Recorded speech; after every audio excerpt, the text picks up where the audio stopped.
This ain't about Tom. Tom, this is not about you. This is Brees' moment. Congratulations, man. Unbelievable career. I'm happy to play in an era in which you played. I'm happy to be a quarterback. Yada yada yada. This is not about you. You're gonna interject that'll be like me, a guy getting ready to retire, Jen, and I'm up there giving a speech. Bob, you had an unbelievable career. 30 years of great service, but you know my career is gonna be just as good as yours, bro. Bro, it ain't about you.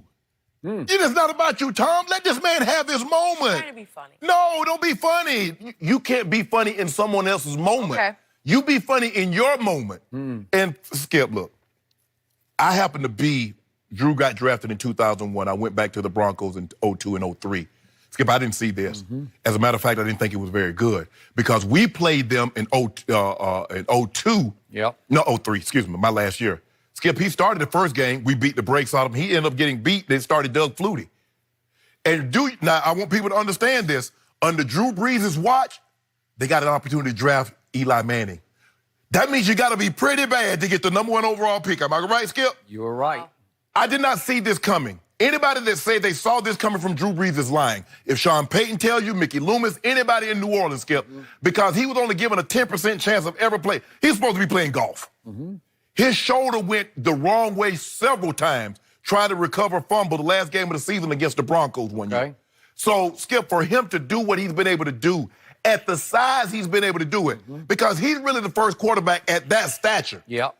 Most quarterbacks 6'2", 6'3", 6'4", Skip, being able to throw over the top. But Drew has found a way to throw through lanes. He made it in vogue for guys like Russell Wilson, guys like a Baker Mayfield, a Kyler Murray. Because before all of those guys, it was this little 5'11" or however tall he is, Skip, guy. I think he's... 6? You'll give 6 or 5'11"? I think he's a little over 6. And I've stood next to him a number of times.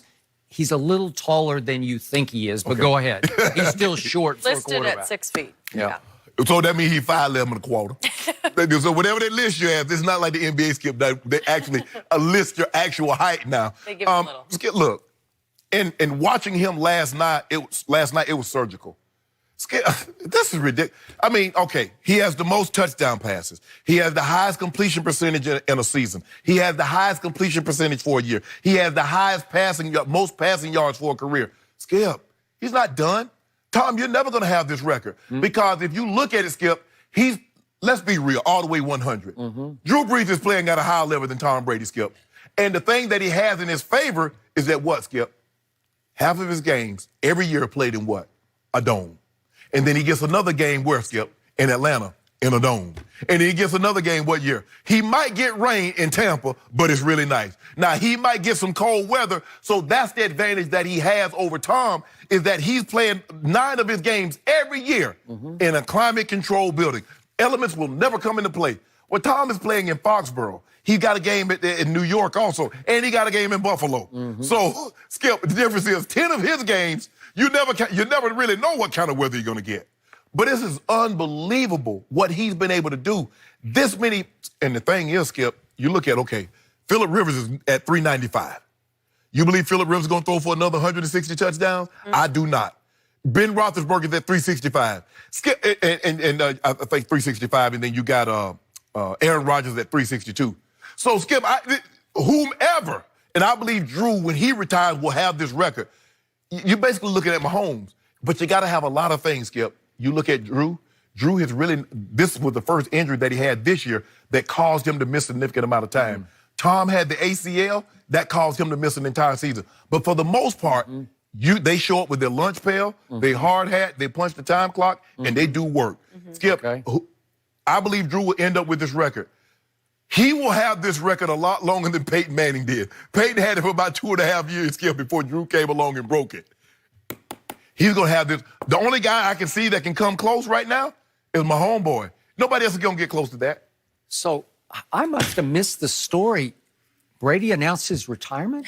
I missed it. I did not know. You believe? Congratulations, Tom, on a great career. I'm sorry it's over. Hold on. Shannon Sharpe just retired you. Let me ask you a simple question.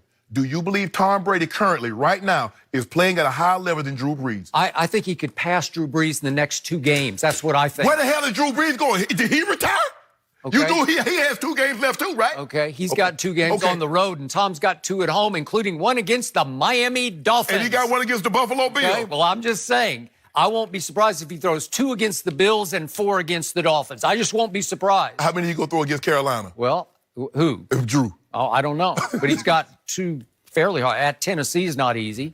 He might not throw any there. Yeah, I mean, you want to bet? Hold on. Did you just see what D. Watt did? Yeah. Okay. We'll see about that. Okay. I'm penciling him in for 2 pop Okay. victories. My turn. Okay. So I will concur with your big picture takeaway on Drew Brees, and I am with you. I went out of my way when I was a columnist at the Chicago Tribune to go up to Northwestern one Saturday because I just had to check out this kid at Purdue named Drew Brees. I just wanted to see what he looked like. And he looked smallish, and he didn't have much of an arm. So little man without a big arm, I'm thinking, I don't know. He was pretty athletic. He can move around a little bit because he's a pretty good athlete. He was, yeah. And he was very competitive because he loves to compete at basketball or tennis or whatever. He's hard to beat in any game of skill for a little side wager. Right. Okay, so I saw all that operating, but I didn't see Tom Brady. I didn't see Aaron Rodgers. I didn't see Joe Montana, even for a small man. And then to your point at San Diego, I just didn't see much of anything. I didn't either. I didn't see that coming, which is why Sean Payton, I'm sure he's got a big ego, as he should have. He's earned the right to have a big ego.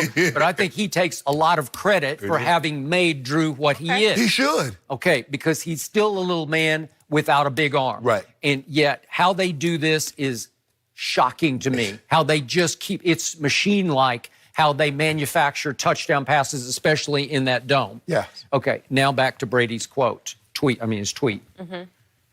It was not your typical classy, way to go, Drew kind of tweet. Yeah. I agree with you. It came off like a little jerky, if you will. It came across like there's a little psycho Tom operating in there where that supremely proud, crazy competitive guy couldn't help himself when he hit send because he was basically saying, congrats, Drew, but it ain't over. Yeah, exactly. That's what he was saying. Yes. Congrats, Drew, but don't forget about me. And he wasn't talking to Drew. He was talking to everybody else. Yep. It wasn't about Drew. It was about reminding everybody, I'm not done yet. Right. And the other part, the flip side of this was, I was shocked at how Drew reacted after the game because I thought he would go more Brady-esque and say, look, this is all nice, but we have much bigger goals this year. Okay. This is about us getting to that Super Bowl and winning that Super Bowl. Correct. And I thought he would make the whole postgame about, yeah, we're proud of this for this small moment here, but we got so much more to do. And instead, he embraced the moment like it was over, like he broke a record. Look, this is so weird right now because it's not like Barry Bonds passing Hank Aaron's 755 home runs, where Hank is long gone and there's nobody on Barry's tail, right? Right. Skip, I was debating with a guy this morning. He was talking about the record. He said Tom Brady and Drew Brees going back and forth with the touchdown kind of reminds you of '98 when Barry Bonds and Sammy Sosa. I say it's not even close. I say because baseball records are storied. They mean something. Okay. That home run record, that consecutive game streak, nobody can tell you off the top of their head, Skip, how many rush yards did Emmitt Smith have? Or how many receiving yards did Jerry Rice have? True. But the baseball, Skip, that means something. Okay. So Drew came across last night like he sees the finish line, like maybe this is his final year. And I'm sure they are just driven. They're on a mission to get even for what happened to them in the NFC Championship game and get to that Super Bowl. So I get that. But he didn't make it about that. He made it about him after the game. And it shocked me because it might be a last hurrah. Like, I got this even for a moment, so I'm going to be proud of it, at least for tonight. Right. Okay, now let's get back to these two marks that sit here at 541 for Drew and 538 for Tom Brady.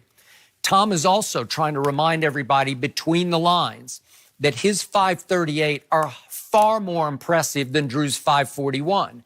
Because remember, Drew Brees has played 10 fewer games, this is only regular season we're talking about, 10 fewer games than Tom Brady, and thrown 167 more passes than Tom has in his regular season career. Wow. So think about this, 10 fewer games than Tom, 167 more attempts than Tom. Why is that? Because Drew plays in a pass-crazy offense directed by one of the best play callers in football, who is just He is head over heels in love with throwing the football, Yep. Sean Payton, right? Yep. And to your point, he's playing in a climate-controlled dome with one of the loudest crowds in the country. Right. And it can just explode with touchdown passes on that fast track. Right. Once he gets going like he did last night, like Frank Reich said after the game, once he does this to everybody here. Right. Once he gets going, there's really not much you can do about it, right? I mean, that was his 25th game in skipping, which he's had 4 touchdown passes and 0 interceptions. Okay? So think about this. Drew Brees in that dome has thrown 272 of his touchdown passes. On the road, just 189. Not bad, but not great. Tom Brady at home has thrown 264 touchdown passes.